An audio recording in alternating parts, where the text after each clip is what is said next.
Look look look look look बघा माझ्या हातात काय आहे आणि सुरुवात ही इकडूनच नाही होत. तर याला घेण्यामागचं रिझन आणि उद्देश काय आहे हे मी तुम्हाला नक्कीच सांगतो.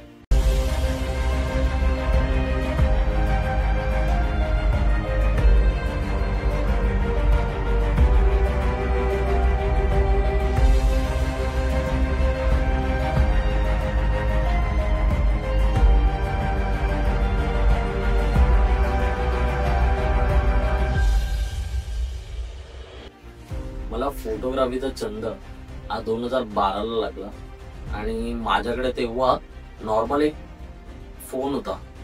त्यातून मी फोटोग्राफी करायचो, परत एडिटिंग पण करायचो. मला मजा यायची. आणि नंतर मग मी माझा स्वतःचा एक पॉवर शॉट म्हणजे कॅनन पॉवर शॉट घेतला आणि त्यातून मग मी असे नवीन नवीन क्रिएटिव्हिटी, परत असं मित्रांबरोबर जाणं, त्यांच्यासोबत जाऊन फोटो काढणं, परत असे ॲनिमल्स किंवा बर्ड असो त्यांचे फोटो काढणं हे मला आवडत गेलं. आवडत गेल्यानंतर मग मी ठरवलं की माझा एक नवीन कॅमेरा घेऊया, आता आपण थोडंसं अपग्रेड होऊया. मग त्याच्यानंतर मी माझा कॅनन 200D घेतला. कॅनन 200D मध्ये पण मी खूप काही शिकलो. त्यातून मी पहिला करायचो नाही, मी फक्त नॉर्मली मित्रांबरोबर जाणं किंवा असं ॲनिमल्स वगैरे किंवा बर्ड्स वगैरे त्यांचे फोटो काढणं एवढंच मी करायचो.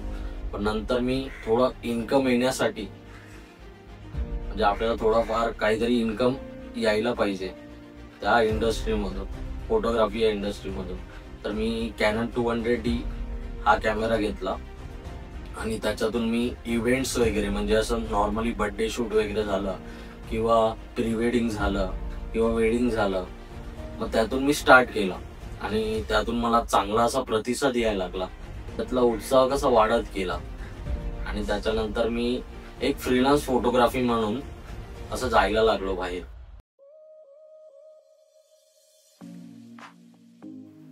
मग त्यातून मी फक्त असं वेडिंग्स वगैरे असेल तर हायर करायचे तेव्हा जायचो.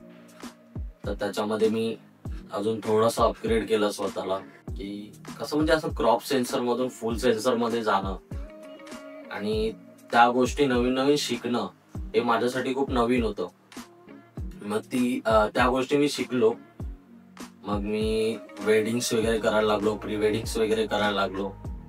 असं खूप काही गोष्टी आहेत त्या करायला लागलो. याच फोटोग्राफीच्या इंडस्ट्रीमधून मी खूप साऱ्या ॲक्सेसरीज घेतल्या आणि खूप माझे ड्रीम्स पण कम्प्लीट केलेत. गाडी असो किंवा कॅमेराबद्दल काही ॲक्सेसरीज असो, लाईट्स वगैरे असो, काही असो, त्या मी घ्यायला सुरुवात केलं. आणि नंतर म्हटलं की आता आपल्याला स्वतःचा एक फुल फ्रेम कॅमेरा घ्यायला हवा. तर त्या दिवशीने माझी सेविंग्स वगैरे चालू झाल्या, पण खूप साऱ्या गोष्टीमध्ये काही आल्या त्यामुळे सेविंग्स तुटत गेल्या.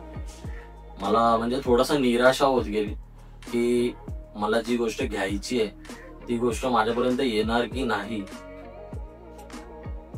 मग असं खूप साऱ्या निराशा होत गेल्या. आणि नंतर मग जसं जसं मी ठरवलं की आपल्याला केलंच पाहिजे आपल्या ड्रीम कॅमेरासाठी, तर मग मी काम करायला सुरुवात केली. तशी मला तसे क्लायंट्स पण भेटत गेले चांगले चांगले आणि फायनली मी माझा नवीन कॅमेरा घेतलाय जो सोनी कॅमेरा आहे, सोनी मार्क 3.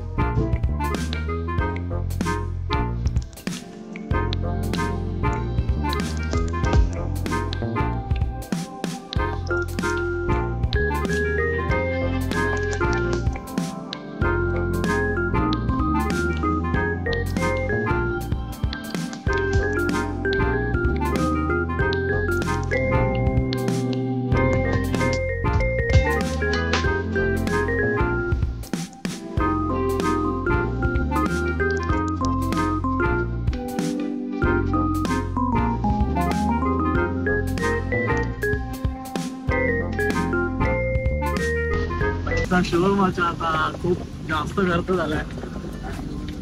कॅमेरा वगैरे आणि कॅबिनेट वगैरे घेऊन ठेवलं आता आणि इकडनं आता चाललोय घरी. पण एकदम छान वाटतंय. फुल फ्रेम कॅमेरा आलेला आहे आता माझ्याकडे.